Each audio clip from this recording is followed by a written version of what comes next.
ନମସ୍କାର, ମୁଁ ମନୋରଞ୍ଜନ। ଆଜିର ଗୁରୁତ୍ୱପୂର୍ଣ୍ଣ ଖବରଗୁଡ଼ିକ ଆପଣମାନଙ୍କୁ ଜଣାଇବି। ନ୍ୟୁଜଗୁଡ଼ିକ ଭଲ ଲାଗିଲେ ନିଶ୍ଚିତ ଭାବେ ଗୋଟେ ଲାଇକ୍ କରି ଚ୍ୟାନେଲକୁ ସବସ୍କ୍ରାଇବ କରିଦେବେ। ତ ଚାଲନ୍ତୁ ଆଜିର ଗୁରୁତ୍ୱପୂର୍ଣ୍ଣ ଖବରଗୁଡ଼ିକ ଉପରେ ନଜର ପକାଇବା। ତାଣ୍ଡବ ରଚିବ କାଳବୈଶାଖୀ, 24 ଘଣ୍ଟା ପାଇଁ 30 ଜିଲ୍ଲାକୁ ଆଲର୍ଟ। କାଳବୈଶାଖୀ ବର୍ଷାକୁ ନେଇ ଆଲର୍ଟ। ପଶ୍ଚିମା ଝଡ଼ ପ୍ରଭାବରେ ରାଜ୍ୟରେ କାଳବୈଶାଖୀ ବର୍ଷା ନେଇ ଆଲର୍ଟ ଜାରି କରିଛି ପାଣିପାଗ ବିଭାଗ। 24 ଘଣ୍ଟା ପାଇଁ 9 ଜିଲ୍ଲାକୁ ଆଲର୍ଟ କଲା ପାଣିପାଗ ବିଭାଗ। ଝଡ଼ ପବନ ସାଙ୍ଗକୁ ପ୍ରବଳ ବର୍ଷା ଓ କୁଆପଥର ବର୍ଷିବ, ଭିଜିବ ସାରା ଓଡ଼ିଶା।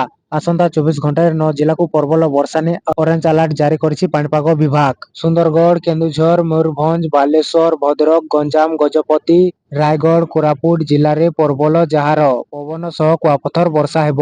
କିଛି ସ୍ଥାନରେ ଭାରୀ ବର୍ଷା ମଧ୍ୟ ସମ୍ଭାବନା ନେଇ ସତର୍କ କରିଛି ବିଭାଗ। ବାକି ଅନ୍ୟ ସମସ୍ତ ଜିଲ୍ଲାକୁ ୟେଲୋ ଆଲର୍ଟ ଦିଆଯାଇଛି। ଆସନ୍ତା କାଲି ମଧ୍ୟ ଏହି ସମ୍ଭାବନା ସ୍ଥିତି। ପଶ୍ଚିମ ଓ ଉତ୍ତର ଓଡ଼ିଶାରେ 9 ଜିଲ୍ଲାକୁ ଅରେଞ୍ଜ ଆଲର୍ଟ ସହ ବାକି ସାରା ଓଡ଼ିଶାକୁ ୟେଲୋ ଆଲର୍ଟ ଦିଆଯାଇଛି। ଏଭଳି ସ୍ଥିତି ମେ 2 ତାରିଖ ଯାଏ ଲାଗି ରହିବ ବୋଲି ସୂଚନା ରହିଛି। ଫଳରେ ଦିନର ତାପମାତ୍ରା 3 ରୁ 4 ଡିଗ୍ରୀ କମିବ, ତାତିରୁ ନିସ୍ତାର ମିଳିବ।